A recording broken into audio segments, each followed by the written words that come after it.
जय हिंद साथियों, स्वागत है आप सभी का YouTube channel Kanhaiya ji yes world में।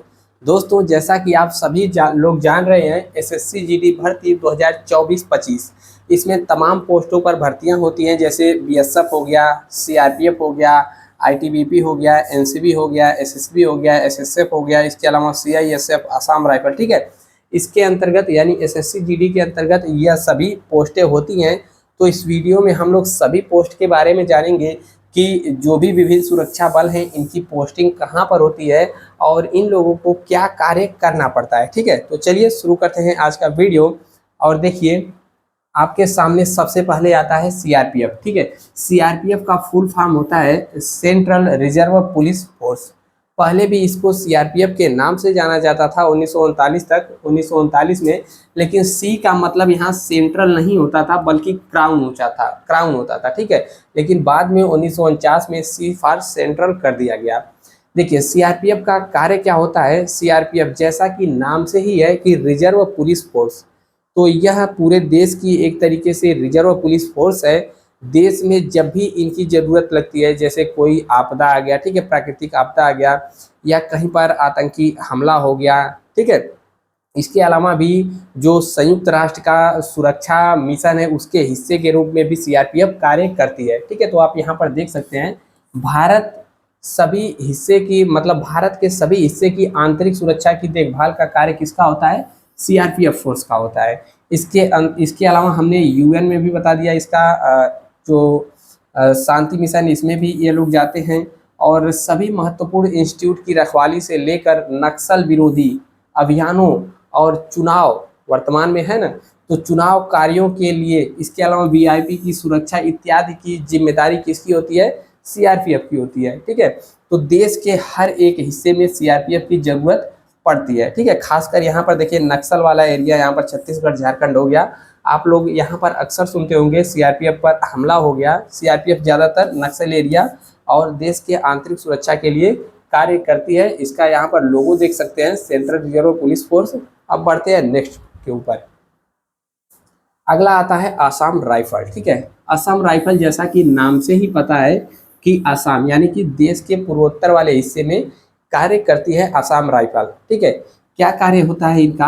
आतंकवाद विरोधी और सीमा सुरक्षा संचालन के माध्यम से सेना के नियंत्रण में आंतरिक सुरक्षा प्रदान करना तथा आंतरिक सुरक्षा प्रदान करना किसका कार्य होता है? असम राइफल का शॉर्ट फॉर्म में इसे एआर कहा जाता है।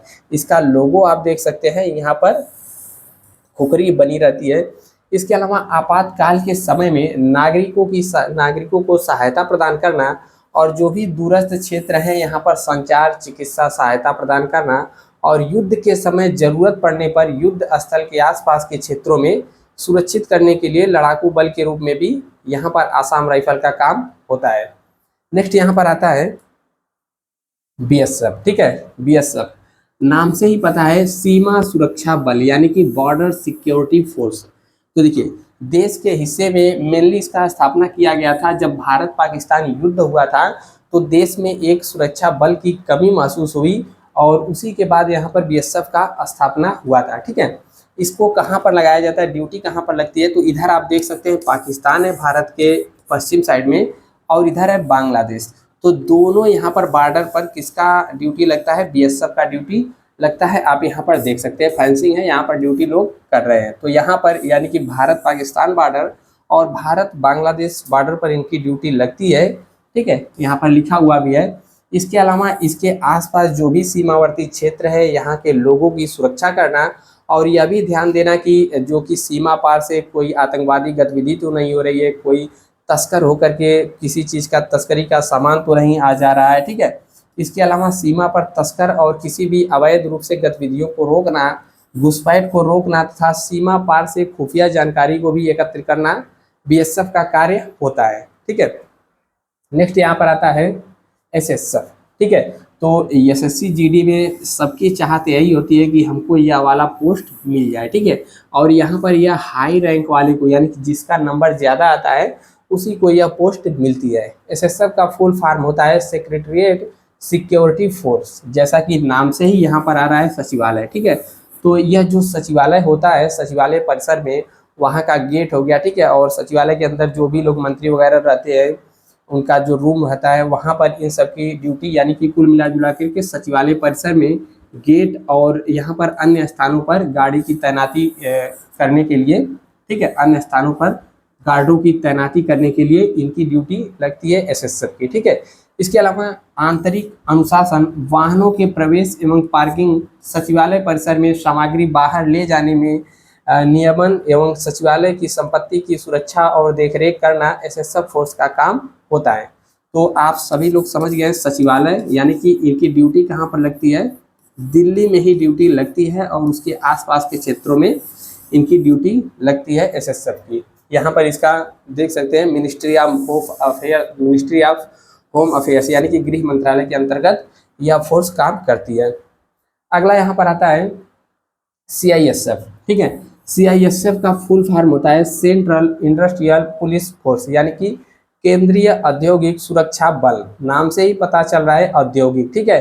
तो इन लोगों का ड्यूटी कहाँ पर लगता है, तो जो भी देश के महत्वपूर्ण संस्थान है, जैसे प्राइवेट संस्थान भी हो गए, ठीक है, इसके अलावा जो भी ऐतिहासिक इमारत होंगी, जैसे इंडिया गेट हो गया, ठीक है, इसके अलावा लाल किला हो गया, ताजमहल हो गया, और यहाँ पर जो मेट्रो चलती है उन सब में यहाँ पर सीआईएसएफ वालों की ड्यूटी लगती है। और हवाई अड्डों पर, ठीक है, हवाई अड्डों पर भी इनकी ड्यूटी लगती है। इसके अलावा दिल्ली मेट्रो में हमने बता ही दिया। और यहाँ पर सरकारी अवसंरचना परियोजनाओं और औद्योगिक इकाइयों पर सुरक्षा बलों की ड्यूटी लगती है। इसके अलावा जो भी एसएसजी यानी कि स्पेशल सुरक्षा बल होते हैं, गृह मंत्रालय के द्वारा नामित व्यक्तियों की भी सुरक्षा का जिम्मेदारी किनका होता है, सीआईएसएफ का। और औद्योगिक संस्थानों की सुरक्षा तो सीआईएसएफ हमारी करती ही है। नेक्स्ट यहाँ पर आता है आईटीबीपी। आईटीबीपी मतलब होता है इंडो तिब्बतन बॉर्डर पुलिस, यानी कि भारत और तिब्बत के जो क्षेत्र हैं वो वाले, यहाँ पर इनकी ड्यूटी लगती है, ठीक है। यहाँ पर इनका लोगो देख सकते हैं, भारत और चीन के बीच सीमा रक्षा करना और लद्दाख और अरुणाचल प्रदेश तक, ठीक है। यहाँ पर आप मैप में देखेंगे, ठीक है, तो भारत और जो चीन वाला हिस्सा है उसके अलावा जो लद्दाख वाला हिस्सा है यहाँ पर इनकी ड्यूटी लगती है। और किसी भी प्रदेश में बिगड़ी गतिविधियों को सुधारना और समय स्थिति बनाए रखने के लिए इनका उपयोग किया जाता है। और उत्तरी सीमाओं पर, ठीक है, यानी कि जो देश का उत्तरी वाला भाग है, नेपाल के ऊपर साइड सिक्किम वाला, यहाँ पर भी इनकी ड्यूटी लगती है चीन सीमा के रूप में। इनका काम क्या होता है कि अवैध रूप से कोई आ जा रहा है उसको रोकना, और जो भी संवेदनशील इलाके हैं वहाँ पर सुरक्षा करना, ठीक है, और शांति बनाए रखना आईटीबीपी का कार्य होता है। नेक्स्ट यहाँ पर आता है एसएसबी। एसएसबी का फुल फॉर्म होता है सशस्त्र सीमा बल, ठीक है। इनका भी काम होता है कि सीमा पार से जो भी अपराध आ रहे हैं, अवैध रूप से घुसपैठी हो रही है, इसको रोकथाम करना। और भारत और नेपाल, ठीक है, तो यह वाला आप हिस्सा देख रहे होंगे भारत नेपाल, ठीक है, तो यह वाला जो रीजन हो गया, ठीक है, भारत भूटान सीमा, और यहाँ पर सिक्किम वाला एरिया, ठीक है, अरुणाचल प्रदेश, इधर ही इनकी ड्यूटी लगती है एसएसबी की। और भारत नेपाल, भारत भूटान, ठीक है, तो भारत और भूटान और नेपाल इस सभी बॉर्डर पर इन लोगों की ड्यूटी लगती है। और बॉर्डर के आसपास के सटे हुए इलाकों की भी ये लोग सुरक्षा करते हैं। और आसपास के गांवों की भी सुरक्षा यहाँ पर एसएसबी हमारी करती है। नेक्स्ट आता है यहाँ पर 9वां और लास्ट, जो कि एनसीबी है, यानी कि नारकोटिक्स कंट्रोल ब्यूरो, ठीक है। तो एनसीबी क्या है आप यहाँ पर देख सकते हैं, देश की खुफिया एजेंसी एनसीबी भारत के ड्रग कानूनों को लागू करती है। यह एजेंसी नशीली दवाओं से संबंधित अपराधों को रोकने का काम करती है। और एनसीबी की स्थापना आप देख सकते हैं कि 1986 में नारकोटिक्स ड्रग एवं साइकोट्रॉपिक सब्सेक्ट एक्ट 1985 के तहत स्थापना इसका किया गया था। यहाँ पर मुख्य कार्य क्या है, जो भी बड़े शहर है, इंदौर हो गया मध्य प्रदेश, कोलकाता, चेन्नई, लखनऊ, अहमदाबाद, बेंगलुरु, पटना, गुवाहाटी, चंडीगढ़ और जम्मू में यहाँ पर यह एनसीबी स्थित है, ठीक है। एनसीबी के कार्य तो आपको बता दें, एनसीबी का कार्य क्या होता है, जो भी नशीले पदार्थ हैं इन पर कंट्रोल करना और इसके अवैध व्यापार को रोकना, और जो भी मादक पदार्थ है इनकी तस्करी से संबंधित जानकारी को एकत्र करना और अपने से उच्च अधिकारियों तक पहुँचाना, और साथ ही साथ उन पर कड़ी कार्रवाई किया जा सके जो लोग ऐसा काम कर रहे हैं, ठीक है। तो उम्मीद है आप सभी को वीडियो पसंद आया होगा, ठीक है। बाकी अन्य किसी भी चीज़ की जानकारी यदि चाहते हैं तो नीचे कमेंट जरूर करिएगा। मिलते हैं नेक्स्ट वीडियो में, तब तक के लिए जय हिंद।